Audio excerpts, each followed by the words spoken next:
Good evening, beautiful woman. Welcome to Isaya's Inspiring Evenings, a podcast full of goddess series, witches' secrets, colors of women, and fairy seasons to integrate serenity, abundance, joy, and magic into your life. I am Isaya Bell, creatrix, magical pragmatic inspiration mentor, tech goddess teacher, and traveling priestess. And this podcast aims to accompany you for peaceful and inspiring evenings. Isaya's Inspiring Evenings has had various iterations and styles and is published irregularly. Subscribe to the podcast on the platform of your choice to be informed of the publication of each new episode. If you like this podcast, please support it by leaving stars, blue thumbs, and reviews on whatever platform you listen to me. One particular series of the podcast, titled Women Lighting the Way, is about women's stories, centering around the past or future speakers from the various Women Lighting the Way summits, adding to the virtual library of women's stories and providing a much-needed counterpoint to the many men's stories going around in our patriarchal world.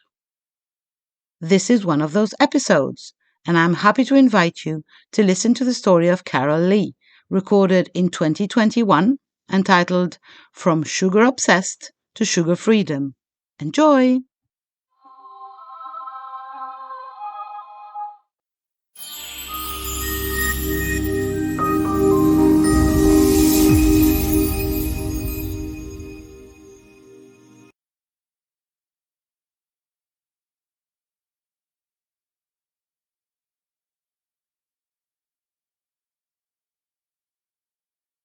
Hello, everybody, and you are so welcome here today to join me for my presentation for this beautiful summit. And my presentation is called From Sugar Obsessed to Sugar Freedom. And in this video, I am going to be sharing with you my journey with sugar and how I went from being completely captivated, obsessed, drawn in, my meals were ruled by it, to actually moving to a place where I feel free, where I'm not obsessed about sugar, where I actually feel really neutral about food, where my energy is consistent all day long, where my weight is naturally balanced. It's honestly that feeling is completely precious to me. It's something I still believe is a miracle every day. So I'm delighted to be here, to be part of this summit with the other beautiful women involved in this, my beautiful business buddies. Together we've grown our businesses together, and it's just wonderful to be here. So, just a quick introduction, if you didn't read who I am. My name is Carol Lee, and I live in the UK, in the southwest of the UK, in a beautiful county called Devon. I live with my partner and my chickens and my lovely black cat, and I spend as much time as I can in the garden. I spend my next most time in the kitchen, and I have a lovely life and I feel hugely, hugely blessed, and sugar freedom has really enhanced that. For my work, I am a nutritional therapist. I'm a creative kinesiologist, and I'm a sugar freedom coach.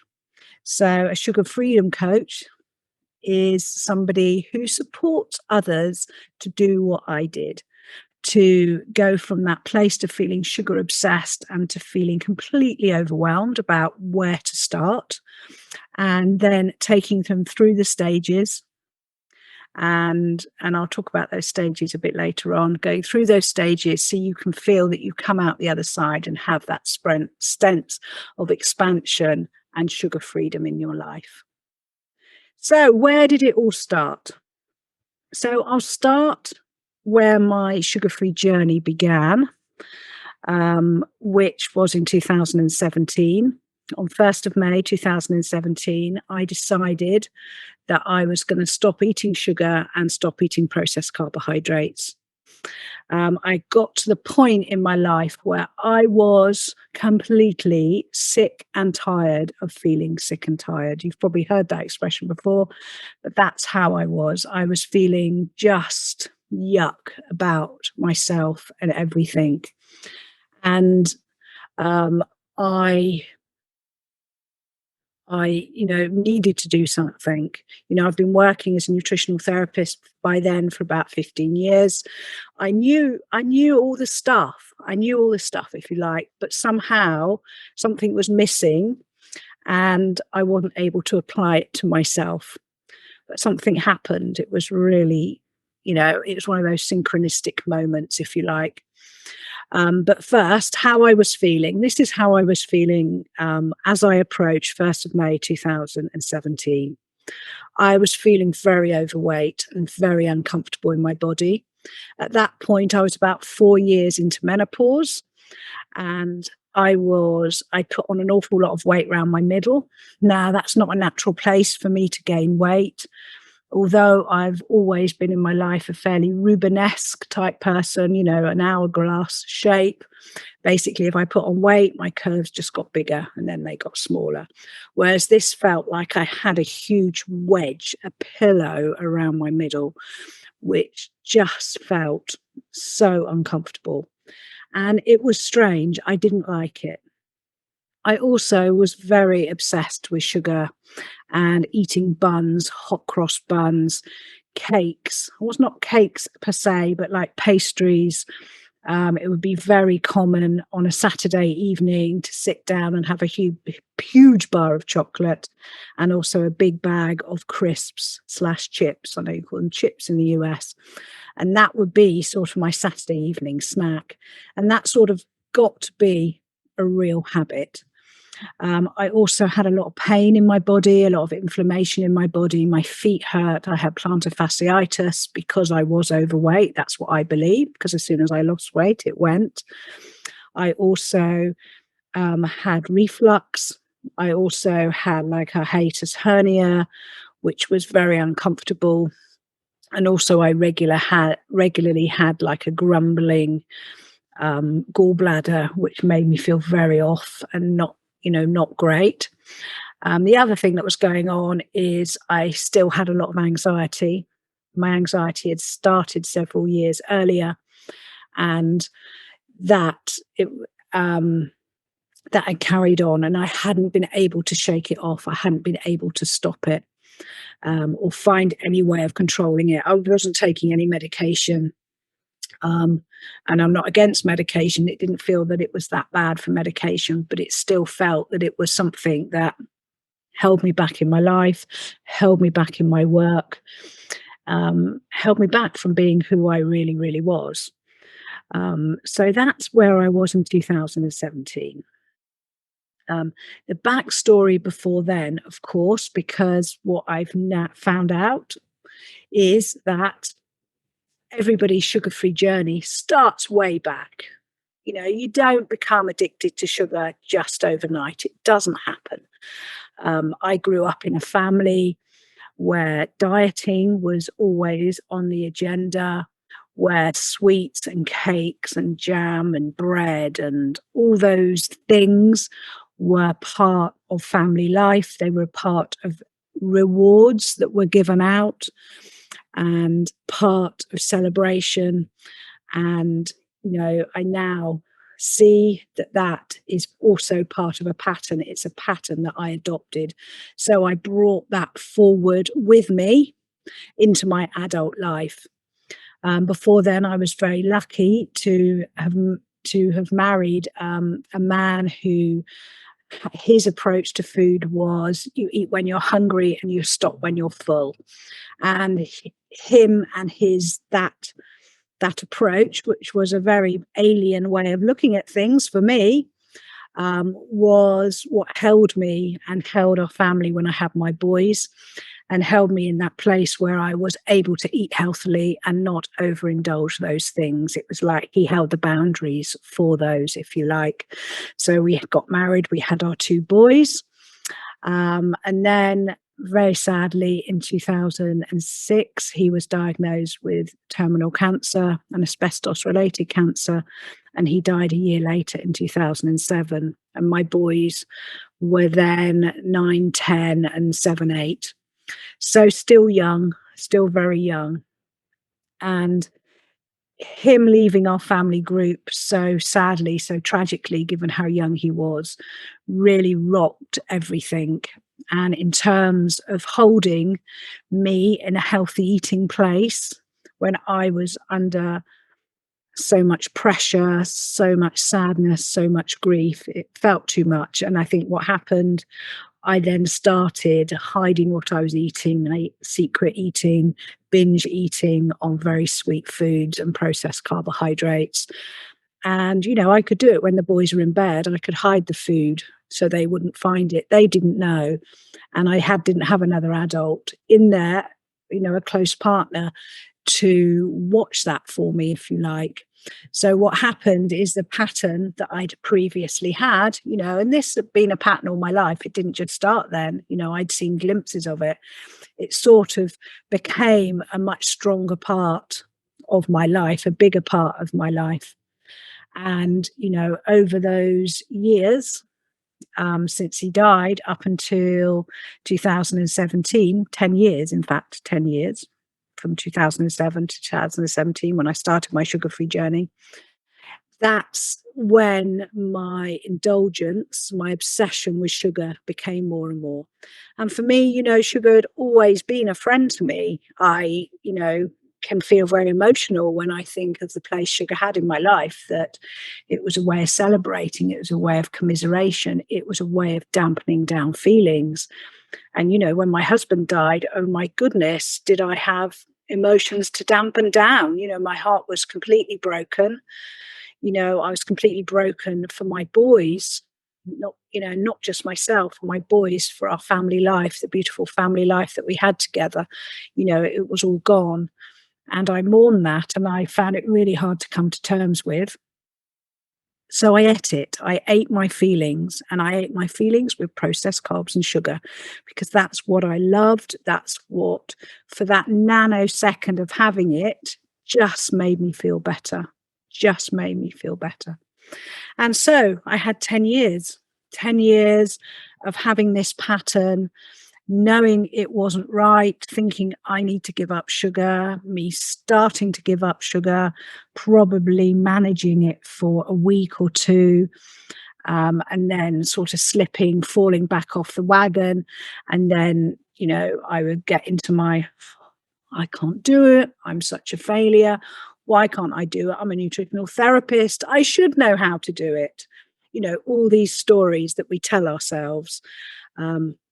I told myself, and, it affected me. It affected me emotionally. It affected me spiritually. It affected me hugely physically. I noticed my body changing in the perimenopause, the anxiety coming in that started when my husband died. I noticed how that was changing, how that was feeling. And, it wasn't good. So here I am. I've arrived at 2017. I did a quiz about my life, because I started a course. I'd started a business course because I wanted to grow my business. I wanted to grow it online. So I started following the beautiful Joanna Hunter, who you will see in the keynote speech, beautiful business mentor. So full of business wisdom, but also very intuitive and brings that magical element in. And I did one of her courses, and I can't remember what the course was called. I really can't remember off the top of my head, but as part of it, I had to fill in a quiz about how happy I felt about my life, where I wanted to change it. And generally, I was doing all right in my life. I had a lovely new partner. I was happy where I lived. I was enjoying my life. But my body, how I was feeling in my body, how I was feeling in myself, about my body, about my progress I was making out there in the world, in my business, showing myself, being the person I wanted to be. That's where I saw, oh my goodness, I'm not anywhere near where I want to be. And how I felt about my body, came up as a score of like something like 1 out of 10. And I just thought, do you know what? This has got to change. Something has to change.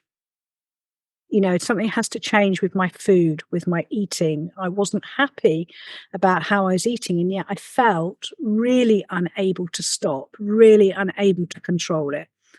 And I sort of wasn't really understanding why. And then, as so often happens, we have this synchronistic moment where it's almost like we have a silent prayer out to the universe. It's like, I need to understand this. I need a sign. And I got an email from someone else I follow to do with business. And she was telling us about this woman, Susan Pearce Thompson from Bright Line Eating. Thank you, Susan Pearce Thompson from Bright Line Eating, because you helped me change my life. And this was about being addicted to sugar and processed carbohydrates. This is what her whole work was about. And I followed the link because it intrigued me, because anything foodie, anything about nutrition, I always follow it because I'm interested in it. That's my work and it's part of my healing myself. So I followed it, and she is a professor of brain science. And what I discovered in that 5-minute watching a little video from her sort of changed the course of my life, if you like. And what it was, which was obviously really obvious, and some of you may already know this, and some of you it may be a complete surprise. When I heard it, it wasn't a complete surprise, but I hadn't clocked it completely for myself. Basically, sugar and processed carbohydrates are exactly the same to the body and the brain as sugar. Exactly the same. So when we feel really addicted to sugar, we are often really addicted to processed carbohydrates at the time. So when I'm talking about processed carbohydrates that can make us feel really addicted, I'm talking about pasta, bread, crackers, breakfast cereal, even breakfast cereal that doesn't have sugar in. I'm talking about those white carbs, white rice, white flour, anything made with white flour. As I said, whether it's pasta or bread, all of those create the same reaction in your body and brain as table sugar, as eating a Mars bar, as eating a cupcake, as eating, packets of sweets, as eating a chocolate bar. It sets off exactly the same reaction in your body and brain as processed carbs. It's all the same. It's all the same. And in that moment, this realization landed in my body, and I just thought, oh my goodness, thank you. Thank you. Now I know what's going on. Now I understand what's going on. That I am addicted to both sugar and processed carbs. And when I looked back, what would happen, I would start my sugar-free journey. I'd stop eating chocolate. I'd stop getting a nice cake filled with date stuff from the health food shop. I'd stop doing all those things. I'd manage it for about 4 or 5 days. And then what would happen? I'd start thinking, well, I could have a hot cross bun. I could have a croissant. That hasn't got sugar in. And then I would start seeing that I was eating more bread. And to be honest, I've never been a massive bready person, but I would start eating bread. So when I look back, what I saw is I was getting my sugar fix in a different way. But I didn't realize, because absolutely what happened is I would then have the processed carbs. And of course, I would be under the bus. I'd be under the sugar bus and I'd be back into my chocolate. So I knew the answer for me anyway. So what did I do? As soon as I knew this, I was like hugely relieved, because I think me, like a lot of people, think that it's actually a character defect when you can't give up sugar. You actually think, I'm fat, I'm lazy, I've got no willpower, I can't do this, it's too overwhelming. And we get this whole negative chat, this negative story about how we feel around food, around sugar. And it was like a huge relief, because what I learned in that moment is my reaction to sugar and processed carbs and to food wasn't personal. It was biochemical. It was to do with the physiological response, my brain response to what I was eating. And I thought, actually, now I have all that information, I can change how I eat. I can change how I eat. I can stop those things. So, what I did, 1st of May 2017, I started my sugar-free journey. Now, how did I do it? What did I actually do? So, I stopped eating anything that had obvious sugar in. So, as I would have previously done, like the sugar, the cakes, the biscuits, biscuits were quite a huge thing for me. I took those out. I took out any processed foods that had sugar added into them. So any pasta sauces. I didn't have many of these because I was always a cook from scratch person. My main meals was never the issue. It was always what I supplemented with. So I took out obvious sugars. I took out all processed carbohydrates.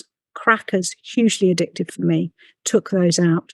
Took out bread completely. Took out any buns, hot cross buns, croissants, pastries, all those things in the shop that used to call me when I was shopping. I think I've had a hard week. I'm doing the shopping. Oh, I'll just get myself an almond croissant for later while I sit in the garden. I stopped all those. I also stopped dried fruit. Dried fruit has been part of my sugar-free story forever. You know, when I was a social worker in my 20s, you know, I would have in my desk drawer like a bag of dates or apricots, and I would just eat them through the day. Totally packed with sugar. The intense sweetness had exactly the same reaction in my brain and my body as eating flour, as eating other things. So I stopped. I also stopped blending any fruit. So previously I might have had a smoothie, a green smoothie, and I might have put an apple and a pear in. I stopped doing that because, again, the intense sweetness of that was affecting me. I felt it was affecting me. So let's just pause a moment and just say, what does actually happen when we eat sugar? Because why am I doing this? Let's understand this first.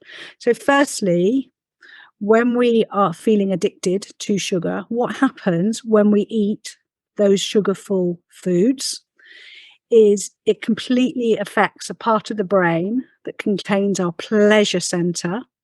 And what it does is it releases a hormone called dopamine.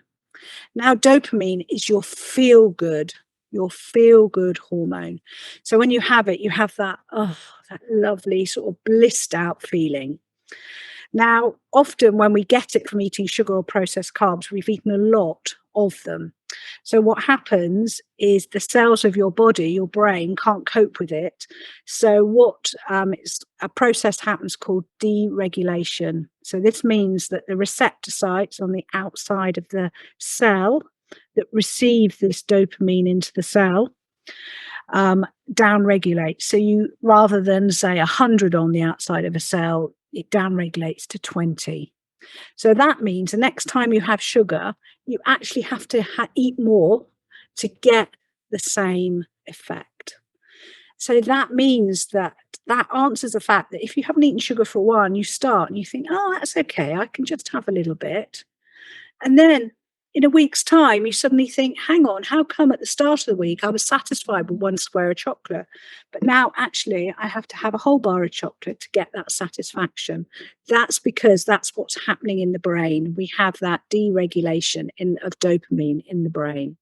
So, you know, We don't want that to happen. So what we do when we take sugar out is basically that reaction in the pleasure center stops happening.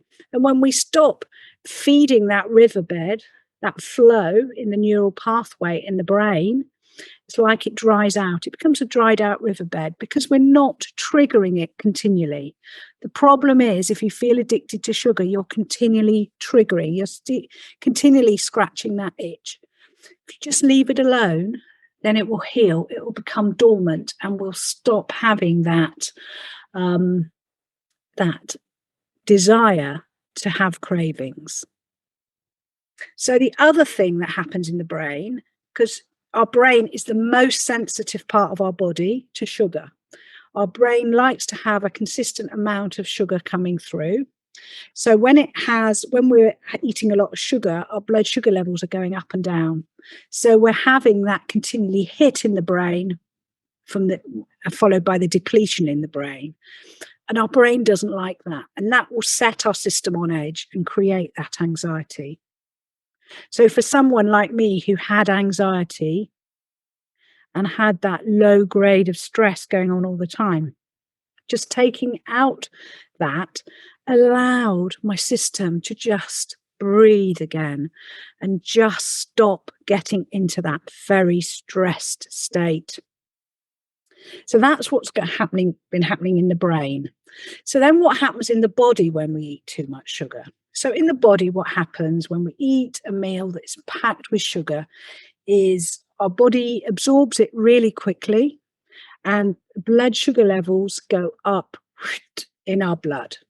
This creates a state of emergency in the body, and your brain sends a signal out to the pancreas to produce insulin. Now, insulin is the hormone that's released to take sugar out of the blood and pack it away somewhere safe. So that's usually in the muscles, in the liver, or it can be as fat. Now, the other thing to know about insulin and understand about it is it's the fat storage hormone. And insulin is there as a survival mechanism. The reason why we have it as humans is it helps us pack away fat so we can survive the winter. Thinking it as a primitive body here. So in the late summer, in the autumn time, when there was, a lot of fruit around, we would gorge on it and we pack on lots of fat. We needed that insulin to help us store fat so that we would get through the winter, we would survive. But obviously now our bodies are still working on the primitive mode, but it doesn't realize that we can just open the cupboard and we can have those sweet treats anytime. We don't have to wait to the late summer, till the apples are ripe, till the plums are falling, all those things. So what happens if we're continually asking our body to produce insulin? It means that we're continually in fat storage mode. So that means that we will gather weight around our middle. So really interesting, isn't it? That's what happens, that we have our brain that's going to be craving, and we have our body that is primed to store fat when we eat too much sugar. And it's really hard to get out of that cycle. So what else did I do?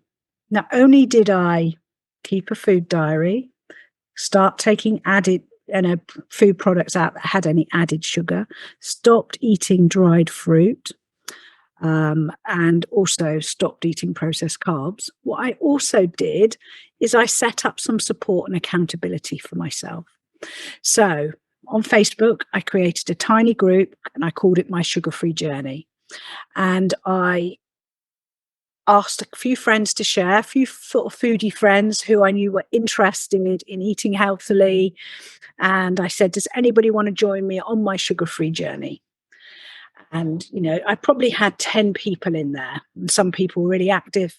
But for me, what I realized from doing my journey and knowing how I was with food in terms of secret eating, binge eating, hidden eating, buying hot cross buns in Tesco car park, eating them all before I go home, then going home, having a meal. I needed somewhere where I could be completely transparent, completely honest with what was going on. And I could, I just needed that support because I thought if I can get through the first month, then I think I'm on my way. So I said, who wants to join me? So I had these people. Now that group, my sugar-free journey, is still going. And I think it's 2,400 people in that group now.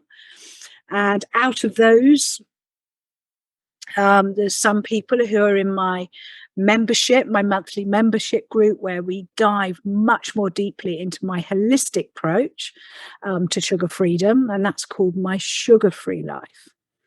So it's amazing that, out of my healing journey, my desire to get healthy and to get rid of some of those symptoms I had, I created this hub, this community. So where am I now? Well, actually, no, what happened? How did my sugar-free journey go? Let's just spend a moment just talking about that. So I'd set up my support. I knew what I was doing. I remember getting to 1 week in and thinking a miracle had happened. I remember posting and saying, I've done 7 days without sugar. And some people were like, how have you done that? That's amazing. And I think it probably was the most amazing week of my life because I'd actually done it properly. I hadn't had processed carbohydrates. I'd not had any sugar. I'd not had any dried sugar. I'd not had any blended fruit. I had stuck to whole foods. I had whole fruit. I had lots of vegetables. I had lots of protein. I had lots of fat. And I had wonderful meals, but I had no sugar and I had no processed carbs. And I have to say, it was a miracle getting to the end of that first week. But I also have to say that I felt a bit rubbish. I had a headache. I was craving. I was continually having that food chatter in my head about, I could have this, or I could have that, or perhaps I'll try this, perhaps I'll try that, perhaps it would be all right.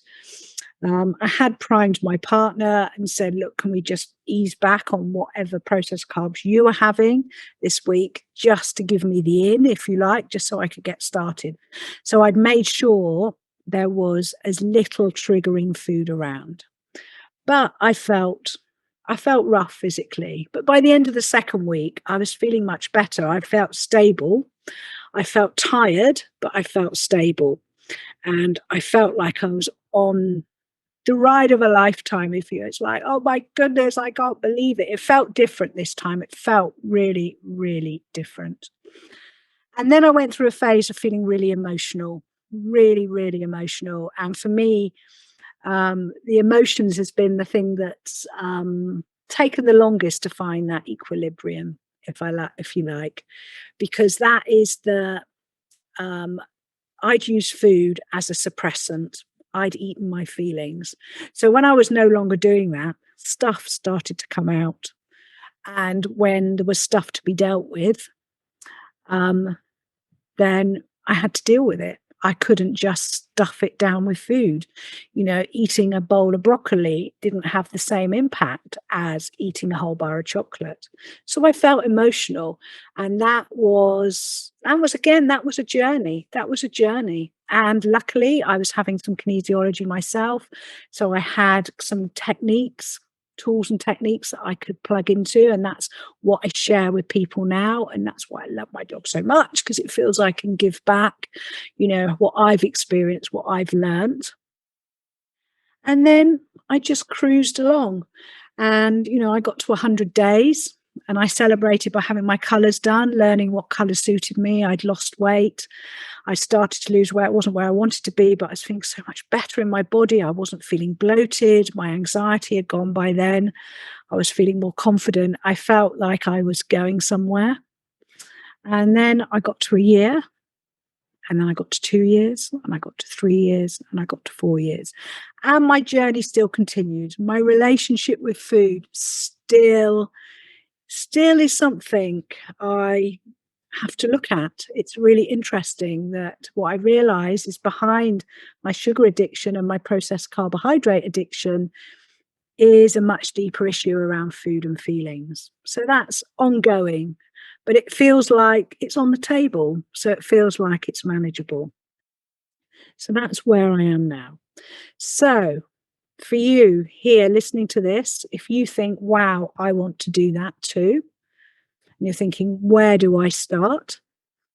This is what my advice to you is. First of all, get yourself some support. Come and join my sugar-free journey in Facebook. It's a free, beautiful group.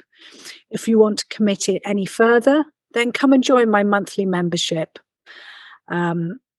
It's a beautiful place, very tiny group, so it's much more intimate and supportive. But the support is there. Go and find other people who want to go on this journey also.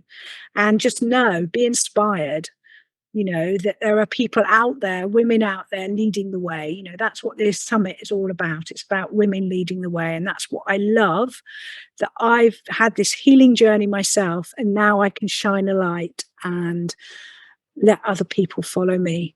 And, I'm not perfect. I don't go for perfect. I go for pragmatic. But I have so much wisdom and insight there behind, and it's also backed up by the kinesiology and the nutritional therapy. So I know what most people need to get them where they want to go. So get some support. Then start keeping a food diary. Notice your food and feelings. Then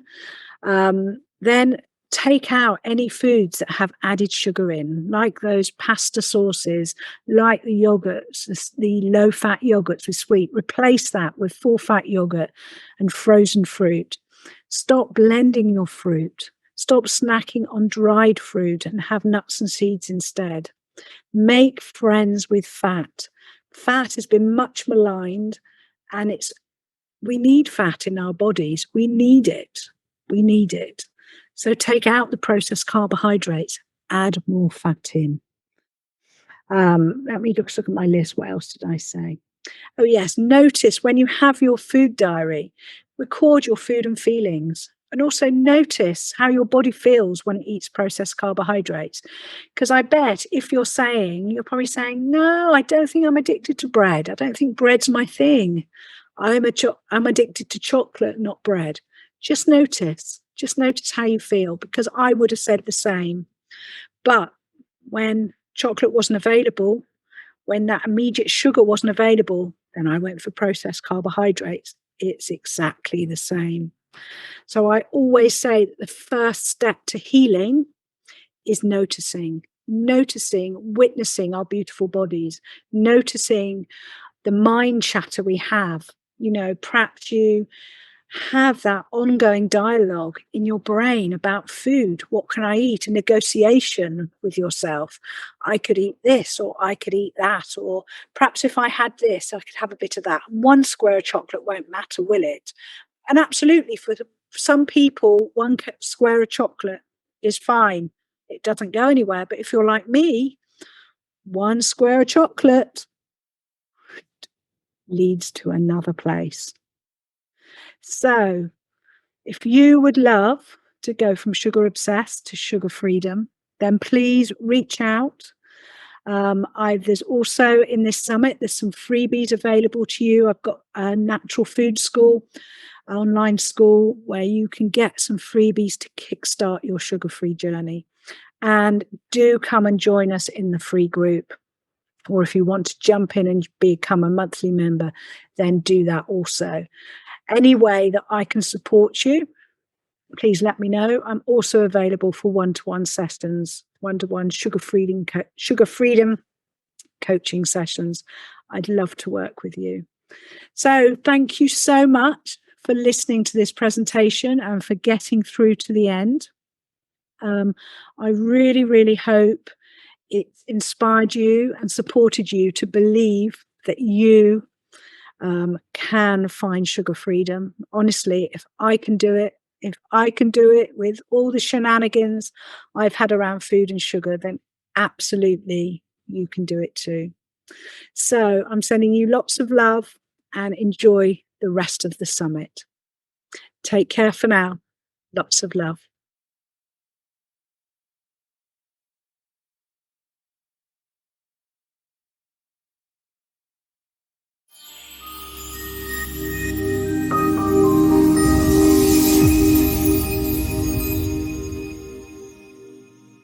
That's it for this episode. The next one is still in creation. Thanks for listening, and don't forget, if you want to support this podcast, share, subscribe, and leave stars, blue thumbs, and a review on whichever platform you listen to. If you want to be accompanied in the change processes that life offers you, if you want to live a goddess life daily and participate in the awakening of feminine energy in the world, know the secrets of witches, and apply the rituals of fairies in your daily life, contact me on my website isayabelle.com. You can also subscribe to my newsletter to be informed of all the news in the real and virtual world of Isaya. You will, of course, find this podcast on all platforms: Google Podcast, Apple Podcast, Spotify, etc., but also on YouTube and on my website, isayabelle.com, on the podcast page